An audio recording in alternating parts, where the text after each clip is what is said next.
बनारस के पास रामपुर नाम का एक राज्य था। यहाँ की रानी के दो बच्चे थे, एक लड़का और एक लड़की। एक बार उस रानी का बेटा बीमार पड़ गया तो उस रानी ने कहा कि यदि मेरा बेटा ठीक हो जाएगा तो मैं गंगा जी में फल फूल चढ़ाऊंगा। रानी का बेटा थोड़े दिन में ठीक हो गया तो रानी ने कहे अनुसार अपनी राज पुरोहित को बुलाकर फल फूल और पूजा की सामग्री दी और पुरोहित से कहा कि मैंने गंगा जी से मन्नत मांगी थी कि यदि मेरा बेटा ठीक हो जाएगा तो मैं फल फूल चढ़ाऊंगी, तो आप यह सब ले जाइए और पूजा करके यह सब गंगा जी में चढ़ा दीजिए। पुरोहित जी पूजा का सारा सामान लेकर बड़े ही उत्साह के साथ हाथी पर बैठकर चल पड़े। रास्ते में उन्हें रैदास मिला।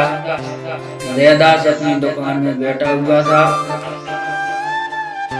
वह मोची का काम कर रहा था। जब उसने पुरोहित जी को देखा तो उसने पूछा, पुरोहित जी आप कहाँ जा रहे हो? जब पुरोहित जी ने बताया कि वह गंगा जी की ओर जा रहे हैं तो रैदास ने एक सुपारी दी।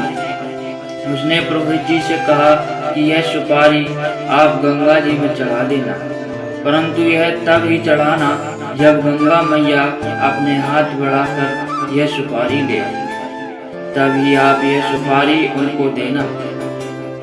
पुरोहित ने वह सुपारी अपनी जेब में रख ली और गंगा जी की तरफ चल पड़े। गंगा तट पर पहुंचकर उन्होंने पूजा की और फल फूल चढ़ाए और पांडे को पूजापा दिया और वे चलने लगे। जब जाने लगे तब उनको याद आया कि उनको गंगा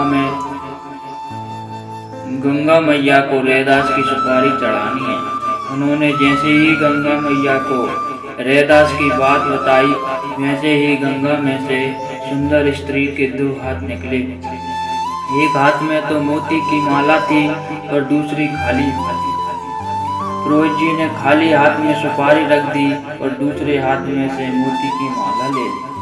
जब वह मोती की माला लेकर चले तो उनके मन में विचार उत्पन्न हुआ कि क्यों ना मैं मोती की माला रानी को दे दूं।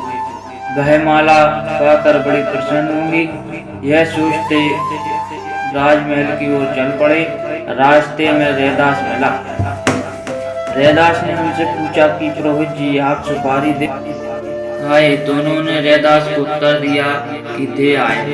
रैदास जानते थे कि गंगा मैया ने कुछ न कुछ दिया होगा, परंतु पुरोहित जी जब कुछ न बोले तो वह चुप हो गए। पुरोहित जी जब रानी के पास पहुंचे तो रानी ने पूछा कि आप पूजा ठीक से कराए? तो पुरोहित ने रानी को एकांत में बुलाया। उसने फिर रानी से कहा आप अंदर चलिए, आपसे बहुत जरूरी काम है।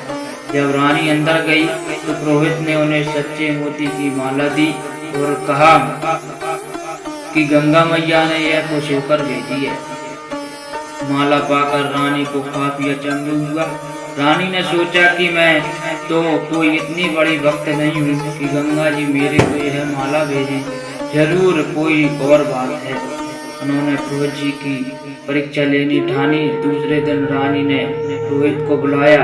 उन्होंने उससे कहा कि मेरे दो बच्चे हैं और एक बच्चे को माला मिली है, तो आप दूसरे के लिए भी एक माला लाकर दीजिए।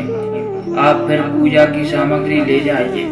यह सुनकर पुरोहित जी बहुत घबराए। उन्होंने सोचा कि वह माला रैदास के कारण मिल गई थी, पर अब क्या करें। परंतु वह कैसे न कैसे कर सब सामान लेकर फिर से चल पड़े।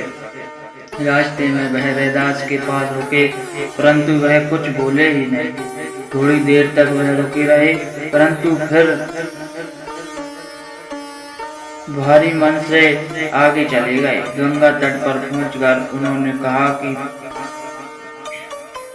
पूजा की ओर सारी सामग्री चढ़ाई, परंतु इस बार उनको कुछ नहीं मिला।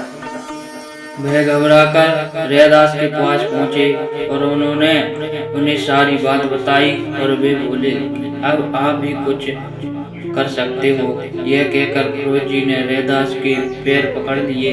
रैदास पुरोहित से बोले कि घबराने की कोई बात नहीं है। उन्होंने अपनी कटौती पर हाथ मारकर कहा, जो मन चंगा तो कटौती में गंगा।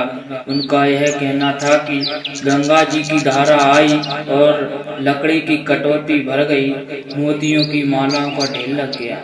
रैदास जी ने पुरोहित से कहा कि तुम जितने माला ले जाना चाहते हो ले जाओ। यह सुनकर पुरोहित रैदास से बोले कि मैं अब रानी को धोखा नहीं देना चाहता, मैं सारी बात रानी को बता दूंगा। फिर पुरोहित जी ने जाकर सारी सच सच बातें बताई। रानी ने पुरोहित को क्षमा कर दिया और कहा कि मैं रैदास से मिलना चाहती हूँ। पुरोहित ने रैदास जैसे महान वक्त से रानी को मिलाया और रानी इतने महान वक्त से मिलने पर बड़ी प्रसन्न हुई।